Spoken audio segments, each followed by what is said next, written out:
Hello everyone. NCERT में जो biotechnology के प्रिंसिपल्स एंड प्रोसेस वाले चैप्टर में लास्ट में जो स्टेरल टैंक्स दिए हुए हैं सिंपल और स्पार्स्ड, उसके नीचे एक पैराग्राफ दिया हुआ है। उसमें काफ़ी सारे स्टूडेंट्स को वो याद रखने में प्रॉब्लम होती है कि जो बायोरिएक्टर है उसमें कौन कौन से सिस्टम्स प्रेजेंट हैं। तो आज मैं अभी इसको आपको एक निमोनिक के थ्रू बताऊँगा, और उसके पहले मैं ये पैराग्राफ आपको पूरा क्लियर कर देता हूँ, ठीक है।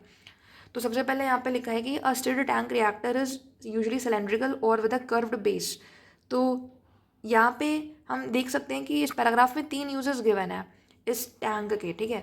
तो पहला यूज़ तो यहाँ पे ये है कि जो सिलेंड्रिकल है, ये जो हमारा स्टिरल टैंक है, या फिर उसका जो कर्व बेस है, उसके होने का पीछे का रीज़न ये है कि वो जो स्टिरर है वो फैसिलिटेट करता है mixing of the reactor content. मतलब जो हमारे रिएक्टर में कंटेंट्स प्रेजेंट हैं उसकी मिक्सिंग में वो हेल्प करता है, ठीक है। और फिर दूसरा यूज़ दिया हुआ है कि जो स्टिरर होता है वो फैसिलिटेट करता है even mixing and oxygen availability through out the bioreactor. तो पहला यूज़ तो वही है कि मिक्सिंग को फैसिलिटेट करता है, मतलब इवन मिक्सिंग यहाँ पे मतलब कि हर तरफ बराबर मिक्सिंग कर देता है, ठीक है।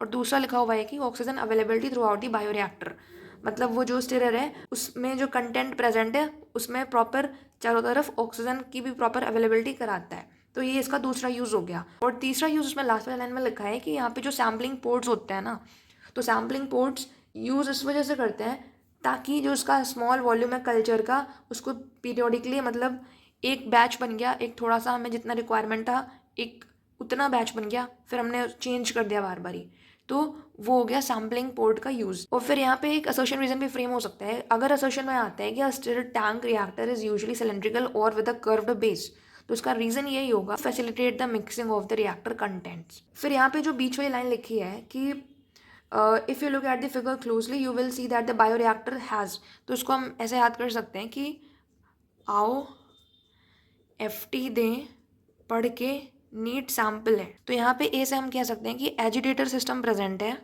ओ से ऑक्सीजन डिलीवरी सिस्टम प्रेजेंट है, एफ से फोम कंट्रोल सिस्टम प्रेजेंट है, टी से टेम्परेचर कंट्रोल सिस्टम प्रेजेंट है, पी से पीएच कंट्रोल सिस्टम प्रेजेंट है, और सैम्पलिंग पोर्ट प्रेजेंट है। तो आपसे एमसीक्यू में पूछ सकते हैं कि बायोरिएक्टर में क्या क्या चीज़ें प्रेजेंट होती हैं, तो आप ये सारी चीज़ें इस तरह से याद रख सकते हो। आओ एफटी दें पढ़ के नीट सैंपल है।